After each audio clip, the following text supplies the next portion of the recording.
Welcome to Creators Cafe. I'm your host, Jessica Payne. I'm a performer, performance coach, and multi-hyphenate creator. I'm going to be bringing you conversations with some of my favorite creators where we talk about the sublime and the specifics of the creative journey. So grab a drink, get cozy. Let's go. Kristen Klehr is a Grammy-nominated percussionist, singer, CEO, producer, and professor. Kristen has toured internationally with Scrap Arts Music, she's performed at Coachella with Griffin, and she records regularly in the Hollywood studio scene. Her work with the String Theory, the Los Angeles Suite, earned her a Grammy nomination. Kristen is a serial entrepreneur within the music industry. There she founded Produced by Bear to produce music industry events. She started the Den Collective to provide resources to professional musicians. And she co-founded Paw Print, which aims to print digital music of award-winning women composers. Kristen is the Professional Development and Engagement Center Director at the San Francisco Conservatory of Music. There she is innovating the future of the music business industry. Please enjoy my wide-ranging conversation with my friend, Kristen Klehr. Welcome to Creators Cafe, Kristen Klehr. Thank you. Cheers. Great to be here. Yay, I'm so glad you are here. This is amazing. This worked out perfectly. Yeah. The stars align. Yes. Yeah. So Kristen is in town from San Francisco, but used to live in LA, and I caught her in her couple of hours before she flies away. So thank you so much for coming. Oh, my pleasure. I'm really happy flying out of Burbank lately. Sorry, LAX. Not sorry. It's fine. Burbank is so easy peasy. It's Love wonderful. it. Yeah. If you have the chance, that's the way to go. Yeah. So what are you drinking? I am a solid just black coffee. Simple Nothing and in elegant. it. I feel like I scare people when I say that. Like no sugar, no milk, no cream, anything. I think it's very intense, but you know, it's like it's like an indicator. You're like, this is me. Yeah. This Nice is how I am. pour-over. Yep. No, that's exactly. My husband Kyle is black coffee. Loves a good pour over. I think Absolutely. San Francisco has also started to brainwash me into like you must like a good pour over, and you have to taste the differences. You have to know the nuances. Yeah. It's kind of like the daytime version of before you go up to wine country, you know? Oh yeah, absolutely. You're like talking about the tasting notes. Yeah. Yep. I didn't used to care, but now it's kind of fun. It is, and it's like it's an easy thing to enjoy the nuance of. Yeah. It's cool. But I like coming back to LA and getting my green juice and $7 latte. No, I'm just kidding. Yep. Yes, I am drinking. It wasn't $7, but no. You have a nice coffee. Just an iced latte from Dialogue. That's so good. Okay, Yeah. so how do you think about yourself as an artist?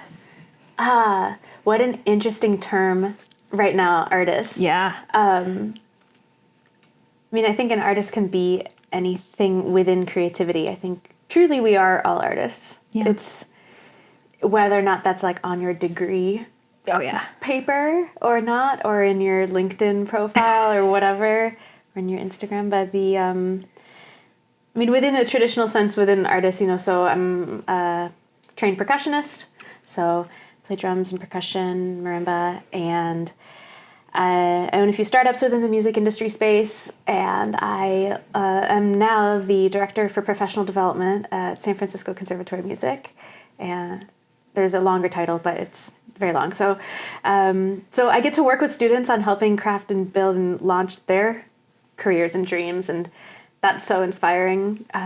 So it's, you know, a little bit of everything Yeah. within there, sprinkled in some other personal life. Yeah. Awesome. So I know you as a percussionist and friend first. Yes. And we did a show together and produced a show together. So I appreciated that. That was so fun. Yeah. So talk to me about maybe what some of the highlights experience-wise have been as a performer. So I know you've done so many kinds of different things, of live performances and studio recordings and tours, and you've done all of those things. What have been some standout experiences for you? You know, I was thinking about this on the way over Yeah. a little bit, that some of the obvious things to reference, which I've talked about on other podcasts, are, the recording session that happened where they were printing out music. The paper was still warm. We just hit record and just kept going all day. We were in this old hangar type recording session, and that ended up getting nominated, and that was amazing. You're around. That was the Grammy nomination. Yeah, and you just get you're around other great energy and everyone. So that happened. I played Coachella that same weekend. What? To 75,000 people. So, and then there was another recording session that happened that same day that was the Hollywood experience kind of session at East Meets West Studios. East West Studios, sorry. East Meets West is a startup conference, funders event. So both exist, but this was at the studio. Okay. And but I don't know, I've kind of talked about those before because those are the obvious highlights that are easy. Yeah. I think some other standout moments, especially now that I work with a lot of students on performance anxiety and really reveling in your own sound, and stepping into those shoes. Yeah. One of the times where I recognized I was dropping the heavy backpack of performance anxiety. Oof. I left it, in the wings. Yeah. And I had stepped out onto the stage. I was touring with this group called Scrap Arts Music. Mm-hmm. So it's like Blue Man meets Stomp meets Cirque, kind of very athletic percussion. Yeah. And I looked to the side, and there's my bandmate Alex, and I looked to the other side, and there's Chris, and I was like, oh, I'm drumming. I'm so loud right now. This feels great. And then I was like, he's having fun. And I was like, oh my gosh, he's having fun. And I saw this row of no older than probably 8 years old little girls, and their eyes were as bug eyes, Aww. And I was like, you're having fun too. And in that moment I was like, oh my gosh, there is no performance anxiety happening at all on the stage. We are fully here, fully connected, Yeah. And I met up with those girls after the show. We always do, an autograph signing. Yeah. And these girls, they budged the line completely. They could care less talking to the boys. They didn't care at all. And they just came right to me. And one of the girls held up her little drumsticks and wanted me to sign them. And I was like, whoa, this was all worth it. That's so late great. night sessions, recording, touring with little sleep, being on a long ride, that moment was it was the best. So I think beautiful. I kind of secretly carry that in my heart. And that's not, I don't even remember what city we were in. Yeah. For that week. Yep. But Yep. Yeah. Yeah. So, Somebody calls, I had a friend that used to call the kind of fancy things that make the bio and make the headlines your do projects, like Tiny Trumpet. which I had great time with those as well. Right. And they're fun and they're important and they exist and they're cool, but they're not always the ones that you hold in your heart or that keep you going. Yeah. So And I kind of wonder if I do the math, they must be in high school by now. Wow. Maybe they're graduating. Yeah. I'm kind of curious if any of them play percussion, and it's so important for people to see, oh, she looks like me on the stage kind of thing. Yes. Yeah, absolutely. Especially playing drums. So. Especially playing drums. Yeah. What's it been like for you being, you're a female in a boys club when you're in the percussion line. And then you also are in administration and in a tech-driven city. Yeah. How do you feel about navigating all of that? I think some of the skill sets come back, when you don't think you've learned it fully, it'll come back in your life in another way. I'm like, yep, still working on that. Got it. Within percussion, I honestly was pretty lucky. I had great support, and even the guys that I was playing with, very few of them, you'd kind of have to feel it. You'd kind of have to puff up your chest a little bit. But most of them just are like big brothers. Yeah. Kind of protective. Yeah. Also a little goofy, so. Yeah. I don't know. I know that some people have had really awful experiences navigating that. I think the times when it was hard, when I was younger, trying to hang and go out and have a beer all the time after a concert, and I want a glass of Cabernet. Yeah. But now a lot of the guys like drinking wine, so there we go. They've come around to you. What made you want to go into percussion in the first place? I had done violin. My mom started me on violin, and then very soon after piano. Then I was about 10, and we started drum lessons. I think I have to credit my drum teacher. He just made it really fun. Mm-hmm. It was a fun kind of experience and exploration every time, every week. Yeah. He tricked me into learning, you know? Yeah, absolutely. I'm sure I saw some experiences, like, for example, Blast came into town. That's a show that was pretty popular back then with live percussion. I don't think I saw Blue Men for a while, though. Mm-hmm. Like, that would be influenced then. I don't know. I just remember it being, like, always a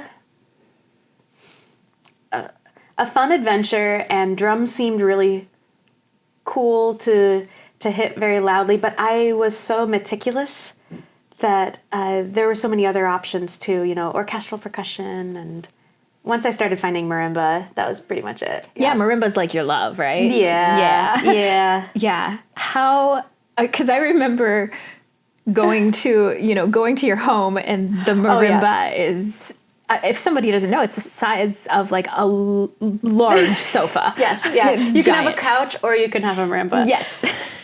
Maybe not both. No. Yeah, it's like 8.5 feet long. Okay. Yeah. Casual. Casual furniture. And beautiful, such a beautiful sound. Yeah. And one thing that I know you've done, which is really cool, is pair voice as a singer with marimba. Can you talk about that a little bit? Yes, I started trying that in undergrad in conservatory, and not really the coolest thing to be received, but there's a few composers that one wanted to try out a piece. Yeah. So that was really cool. I started I was very classically trained, and then there's this part of me that was very singer-songwriter-y, trying to test the waters a little bit. I laid a lot of Piazzolla and Bach on marimba, and there's a lot of inner voicings that play with that music. So you kind of sing along as you're learning marimba music and hear the inner voicings converse with each other. Yeah. And I did a little bit of songwriting stuff, but I didn't share it with anyone for probably 10 years. Okay. Yeah. Yeah. Just now starting to a little bit. I don't know. That's exciting and scary. Yes. Okay. Yes, but it's good. It's very good. And most importantly, it just gets it out of your system and into the ethos. Yeah. And I think the marimba is beautiful because it has this gentle breathiness to it that pairs really well with your voice, that it has like a heart to the core of the sound that bounces, but it's also got this human lightness to it. So they pair in a really beautiful pairing. That's lovely to say. Thank you. Yeah. I love it because it's truly made from like rosewood. You know, it's very connected with nature in a way. It feels very organic. Yeah, and you can feel that whenever you're listening to it, especially if it's in person. You can like feel the vibrations hit I love it. so differently. I do wish, I don't know if there's a world out there. I'm so sad that the audience can't truly feel and hear the version of the marimba that I hear. Yeah. Because the sound bounces right here and you feel it like buzzing on your cheeks.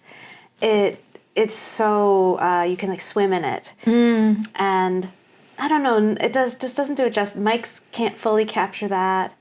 Even if you're in the most beautiful cathedral, the audience, there's just that little distance that, I don't know, if there's ever a world out there where they can capture that feeling. But I guess maybe that's for us. Oh, that's really sweet. No, it keeps you going back to the well to make the music for us. Yeah, I had a roommate once when I first moved to LA that loved laying under the marimba. It was like a little cat. He just loved feeling and hearing me practice, and he would like take naps.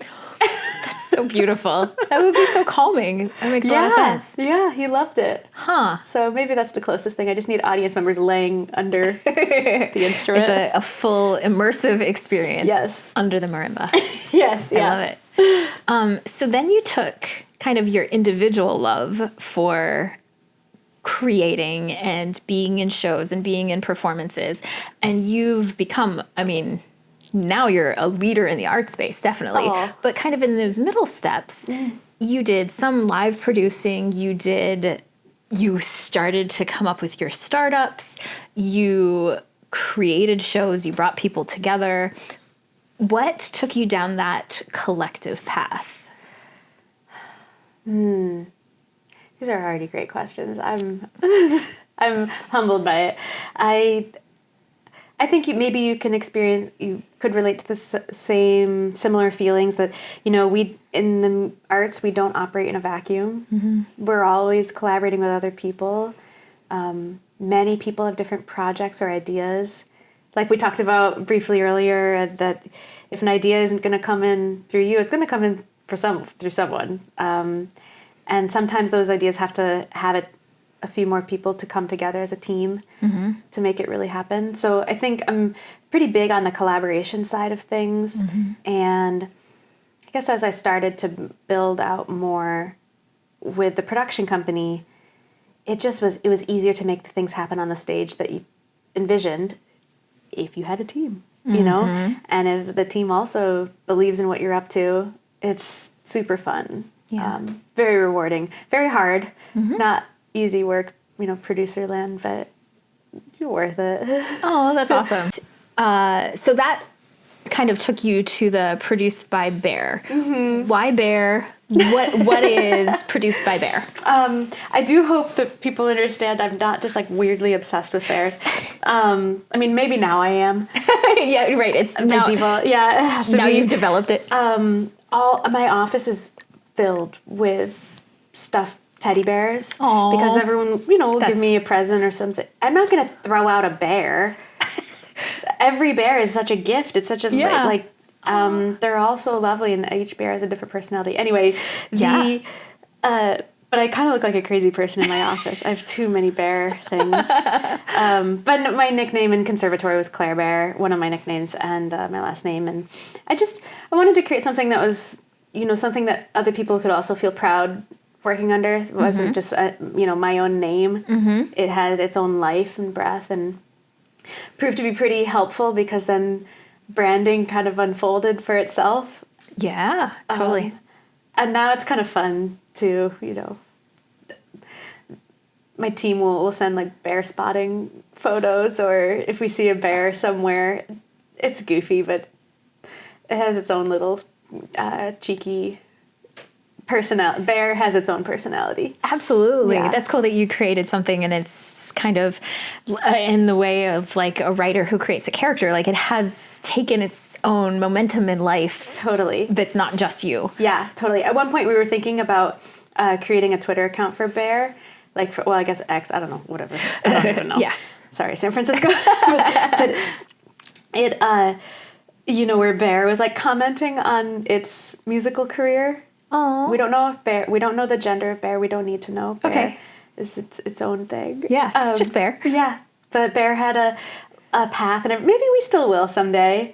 But we were going to do all of the marketing and news and announcements from Bear. That's cute. So what kind of stuff have you done with Bear, or do you hope to produce with Bear? Yeah, we've done a ton over, I think, 8 years, I think now, 8, 9. Whoa. Weird. Yeah, I think it's 9. I think one of our biggest lifts that I'm proud of was a 10-day music, arts, and technology festival in the Arts District. Ooh. And that was huge because we had immersive art experiences with live music, and we had holograms. We had these tech guys come in from Germany that I did not understand their rider. I didn't, but I trusted that they did. So we produced a high quality experience and high content. Like, what am I trying to say? The everything moved together. The music, the lights, the tech, the audience experience, the composers, everything was pretty high level. And we did that for 10 days. It was a lot. That's so long. Yeah. Who was your audience for that? LA, yeah. Okay. It was an LA-based audience, and my team worked extremely hard. I'm very proud of what we made happen there. Now Bear has kind of evolved into the other things I like. When we would use Bear to host someone else's artist showcase, or if there was a new artist that had an album dropping like that. Yeah, I can facilitate that, no problem. Yeah. So I love seeing new launches happen, and we could use that. Now we have a few other companies under that, or subsidiaries, and we're creating The Den, which is a physical place for musicians to go and practice, receive resources, thrive, be in community. And we have Paw Print, which is a digital first publishing house, primarily for female composers and underserved minority composers, and digital first because, let's be real, our music is being sent to our iPads anyway. So, how did that come about?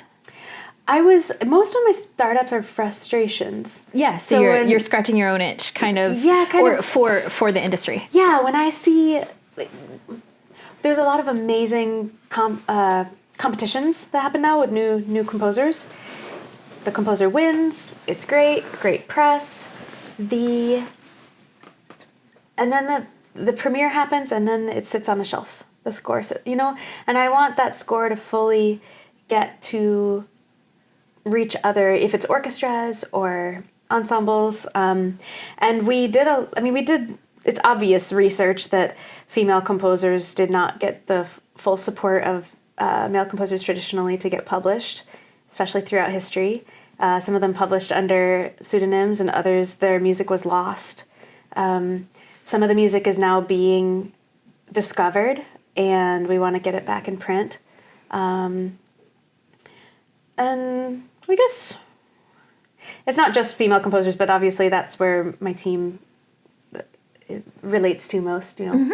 We're predominantly female. So now, is that something that you live in orchestral music mostly with that, or is it something that you're trying to do kind of across genre, or what are you hoping for that to look like? Our initial market is certainly orchestral, classically based, but that's again because that's where my world comes from with some of my contacts. But I certainly want to support any female composers that want to get their music out there. That's cool. It's mainly for published printed works kind of thing. We toy with the idea of starting a label soon, but one thing at a time. 4 startups at a time. Work on the first 3 and the full-time job, and then talk about it. Yeah. At least I'll have like the the marimba music, the interludes down. Yes.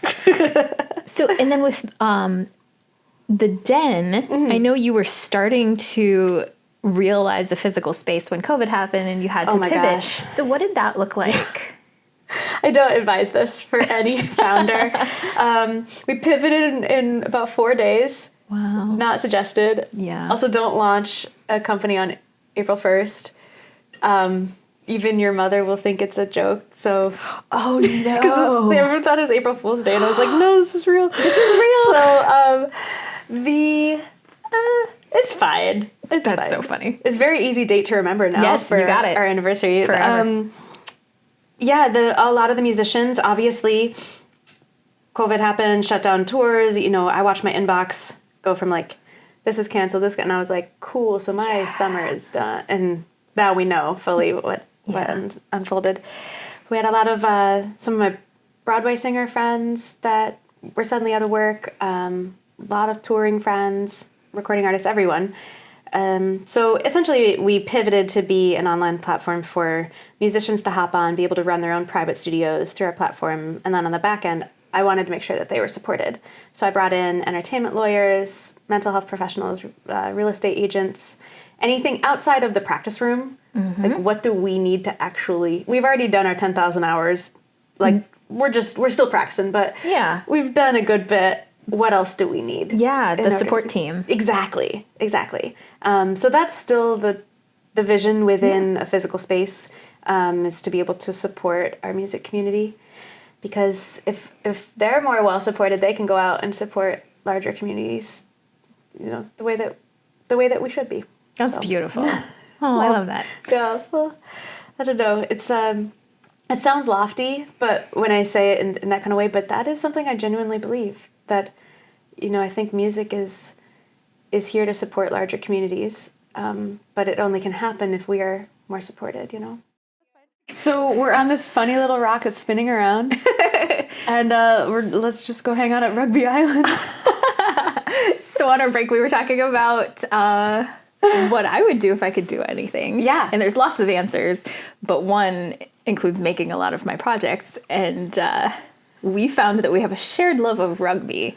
And so one of my projects would be a film called Rugby Island. And Kristen... Can I be the casting director? Yes, I was going to say, has offered to find some talent and do some scouting. Yeah. Well, lots of scouting is needed. Yeah. Top talent. Top talent only. Absolutely. So I look forward to our many projects together. Our continued projects. Mm-hmm.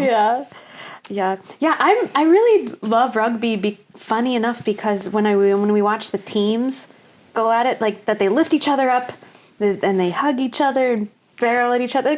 Good job, buddies. You're taking care of each other. It's kind of a physicalization of what you value as an artist.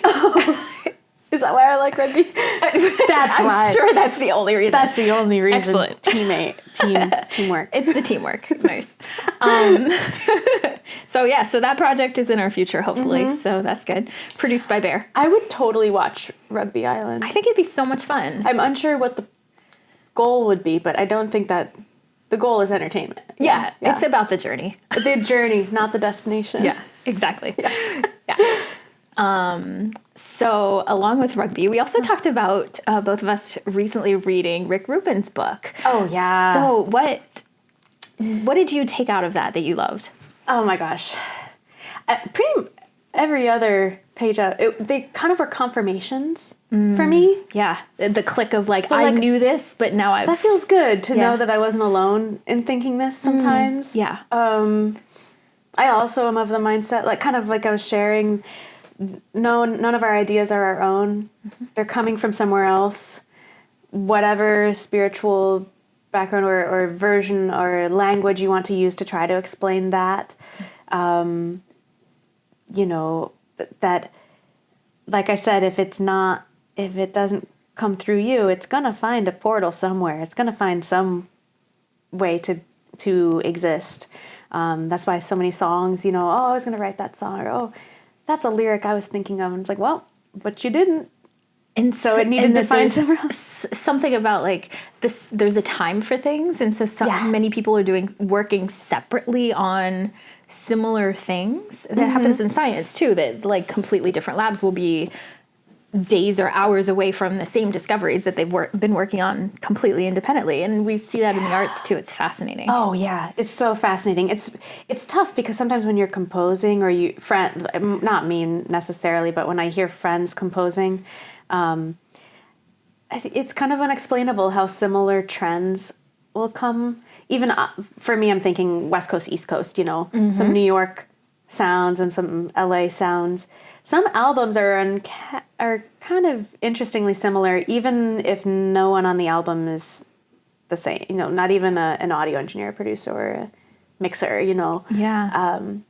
Yeah. That's one thing to say also about musical trends. We're a lot more universal now than we used to be. And we have, it's interesting because even if it's coming from our influences, we just have such a wider access to different influences. Yeah. The net is cast wider. Yeah. Mm-hmm. So then that people are taking something out of all of that vast sea of information, people are finding similar paths next is really interesting to me. Mm-hmm. Yeah. I'm really fascinated by the... what you said, the different discoveries that could be happening in separate countries. And yeah, engineers not knowing or scientists not knowing the other. But the book kind of confirmed some of the things there, and there were nice refreshers and reminders as well. I really appreciated that a lot of his book, there were no ultimatums. He was just like, consider this, consider that, and that's also very freeing. I think many people try to explain exactly what this is or is not. Says who? Yeah, right. I definitely rebel against rules that feel like they were just made up for someone to feel like they were doing something the right way, or because it was passed down to them. Like, I very much, that grates against my sensibilities. And so when somebody has an idea but presents it like he does of, consider this, what if this, it totally gets past my defenses, and I think, okay, maybe. And then beautiful things happen. Yeah. Because I'm open to it. You think like your radar's up a little bit more, or open? Yeah, exactly. Yeah, because then I'm not, I think I just grate against rules that I think don't make sense to me. I'm suspicious of. So seems like you're quite a good rule-abiding citizen, but if they make sense. Okay. Don't look at the other ones. No. I think, in general, I go by the rules, but I think I've found, especially creatively, that when people lean into rules about an art, I wonder, like, why? Why? I was talking with a friend this morning that this keeps coming back to me. I'm not sure why. Maybe, who knows? We'll find out. Yeah. Stay tuned. It's coming up. It's in my brain. Those that are critiquing, often within a musical career or a path, or, the only ones that critique really are the ones that haven't done it. Yeah. The ones that have also been a producer, they're not going to, or, a percussionist in this way or that way, or leading a program. The people that are critiquing me are the ones that have not done it. They haven't done the work. It's hard. So the ones that know where I'm coming from are just cheering me on. Yeah. And I'm kind of fascinated by that too right now. Or I guess it gives me more awareness or space. Yeah. That makes me think of, like, that idea of, like, the people who are actually doing the things successfully are never looking back at someone who's a few steps behind them and saying, you're not doing it right. They're thinking about what they're doing now, or cheering you on because they know where you could go next. Yeah. So those people are the people that we want to be like, so it's fine. Yeah. And then there's also the Theodore Roosevelt quote about the man in the arena.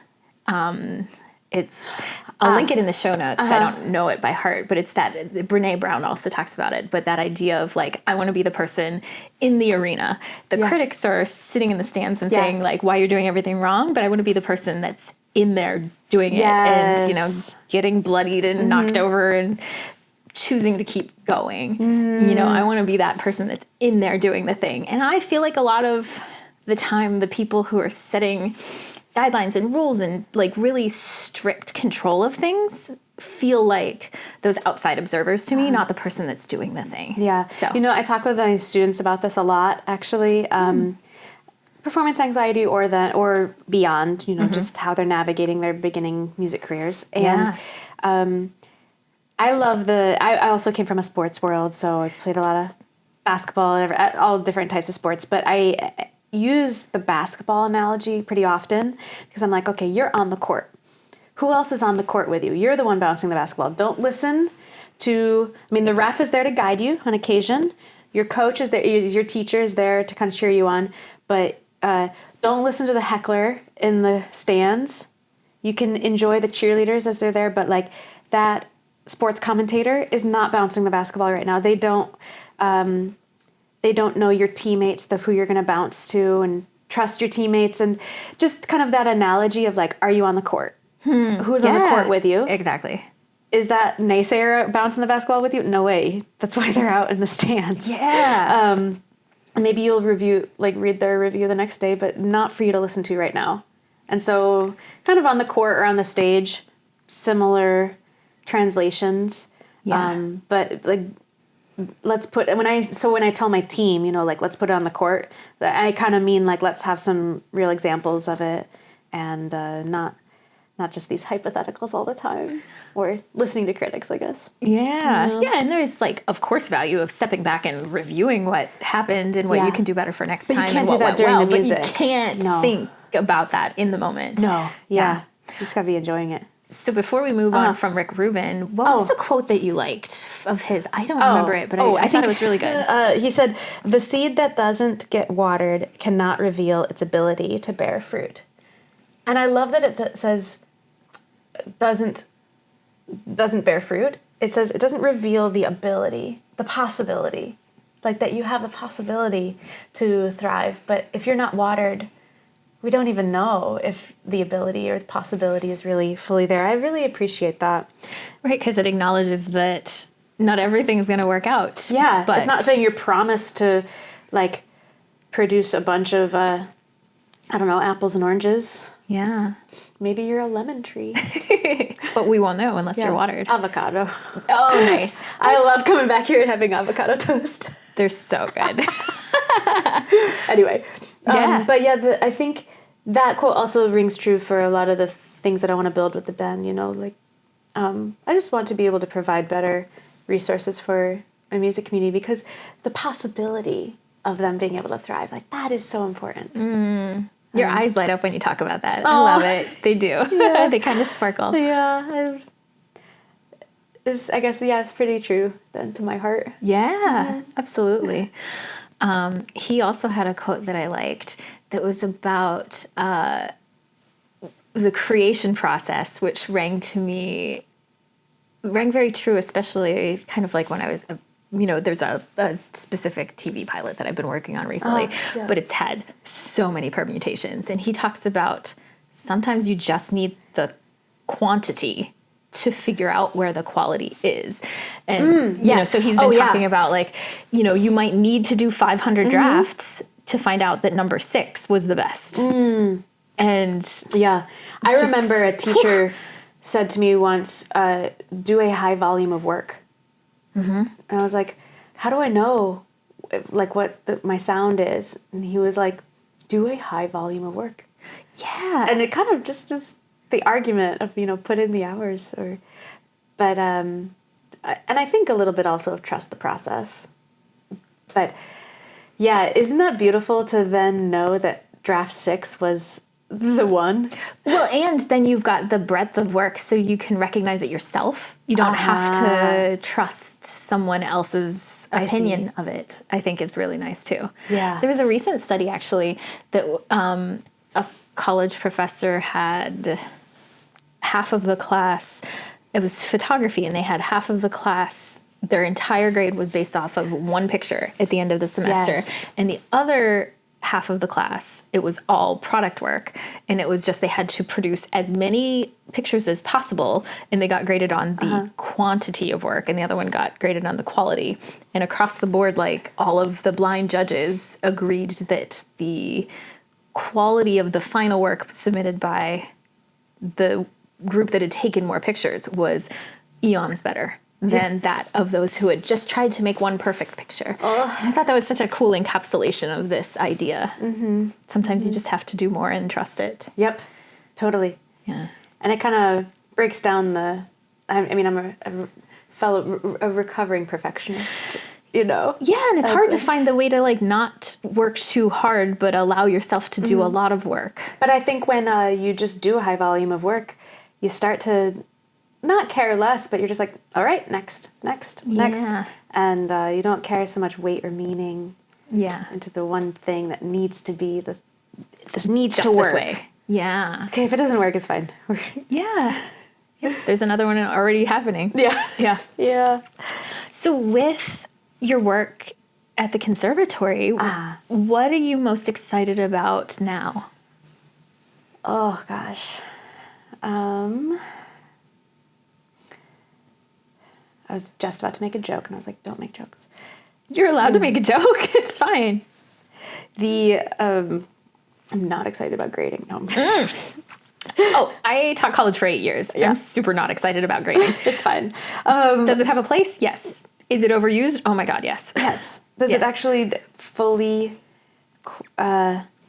adjudicate a human's ability within the no.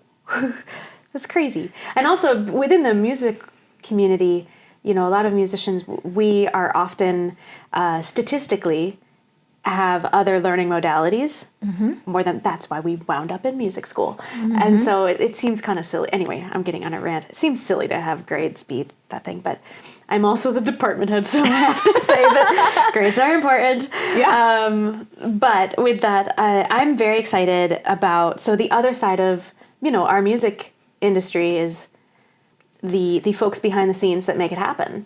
And I'm very passionate about also providing resources and access points for them. So within arts administrators, managers, arts leaders. So I'm building out a summer institute for arts leadership this summer. Wow. And we're bringing in some top talent to give workshops, master classes, and evening panel discussions, and hopefully providing those things. If there's a music student that's kind of showing an interest within or talent within arts leadership, or if you're still going to go out and be your full self within your musical world, you are a leader within your industry in any capacity. So, and maybe there's some folks that have been in an arts admin role for a few years and are looking to level up and need a little help and a boost there. So I'm really excited about that. Is that independent of the college? Like, it's through the college, but other people from the outside could also take it? Yeah. Oh, that's cool. So if somebody's like listening and is interested, they should just totally. Yeah. Yeah. So we have track you down. Absolutely. Yeah. It's with San Francisco Conservatory of Music. It's the Center for Innovative Leadership. It's our summer, I'm going to mess it up, Arts Leadership Institute. Yeah. But that's really fun. Before that, the week before, which is only for our music students, is a boot camp that I'm leading for our startup incubator space. Oh, wow. Yeah. So these are all the students that have really shown promise and talent and have an idea and an actual project that really could have legs. Yeah. So I'm going to run them through a boot camp kind of style feeling. Wow. That's our second year of that. And we have some, investors coming to check it out for pitch day. That's so cool. Demo day. So wow. So kind of those little lily pads. Yes. For the next generation of our music industry. Yeah. Beautiful. Sounds bold, but why not? Oh, that's what we believe in. That's where the fun stuff is. Oh, totally. And that's where the change happens. Yeah. Yeah. There's some of the things you don't learn in books, obviously, but within arts leadership and taking note in how can I better support our future generation for having those tools so that they can really confidently lead forward. Because, I'm going to be in a rocking chair, hopefully, one day, God willing, and I want the next generation to also feel empowered within the music industry.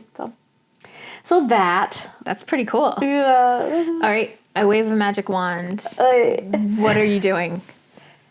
All the things? Some of the things? Within like career or within... And it's a magic wand. What do you want? So a magic wand. Well, the den is like just kicking butt. Okay. Every major city, we have a den, musicians can come and receive resources and just do what they do best. I don't know. The other side of me is like a cabin in the woods with a marimba and no one can reach me. Only maybe on a long weekend, not all the time. Yeah. I'm working on one more thing that I can't say really publicly yet, but there's a larger, bigger thing with the conservatory that is, so if that magic wand happens, that is launched and kicking butt as well. Yeah. I don't know, and probably just, the freedom of hanging out with friends, being in community, going to great shows together, sharing, playing on some shows, but recording on the projects I want to record on and playing the music collaborating with the artists I want to collaborate with. Just having a lot of fun. Nice. All around. Nice. Well, I wish that for you. Oh, thank you. That sounds amazing. And watching Rugby Island. Yes. Yes, please. Casting award goes to. We'll have you on set. It'll be great. Thank you. Great. Yeah. Produced by Bear. Done. Have a credit. Perfect. That sounds like a plan. So listen, there are some rugby players actually that I work out with in the mornings. Well, I mean, at the pitch gym. this to them because I'm excited. We can make this happen. I'm just saying, I think, there's possibilities. There's totally possibilities. Oh, yeah. So, side note, along with all of the other things you do, you're also a running coach. Oh, and amazing. I have been to your running classes, and it was so fun. Oh, you're a saint. Thank you so much for saying that. Yeah, that's kind of another world of mine that I think shapes me holistically. My personality, I like coaching. I know a good bit about it by now. Yeah. I've done running coaching I've been running coaching, I guess group fitness as well, but with Equinox since 2014, 2015. Yeah, it's been a minute. Yeah. That's very cool. Yeah. And it's nice because then you get so many other friends outside the music industry. It's a nice balance. Totally. Yeah. And, you guess you work out in the mornings, so. Yeah. Absolutely. It's good. It's helpful. Yeah. So, with all of the things and all of the Venn diagrams that you've talked about, all of the worlds that you've lived in, I like to ask my guests for a creator's challenge that anyone listening or watching could do.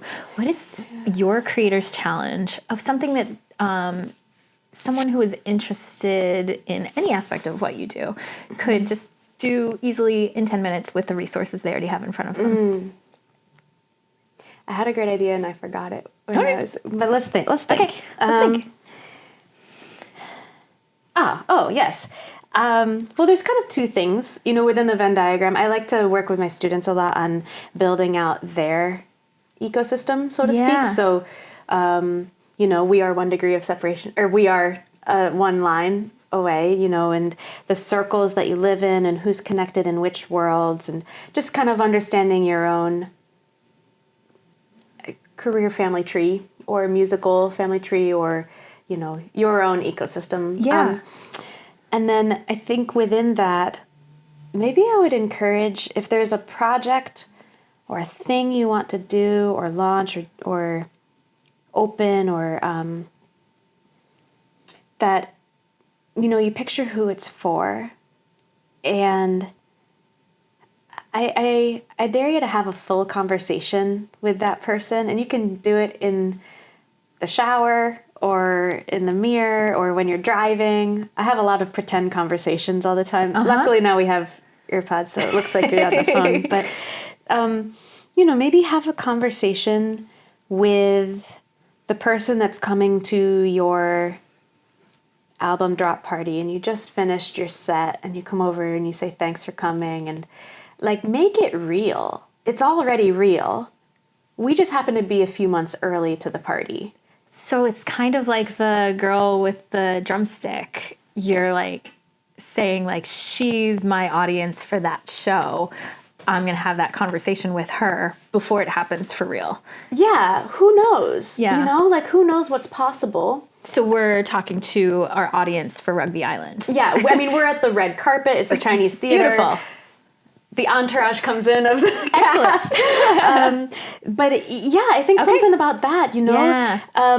If it's a thing you want to do, you're not in a bubble. You are creating with other people around you. Maybe it's your conversation with your AD, with your lighting designer, with your artist relations person.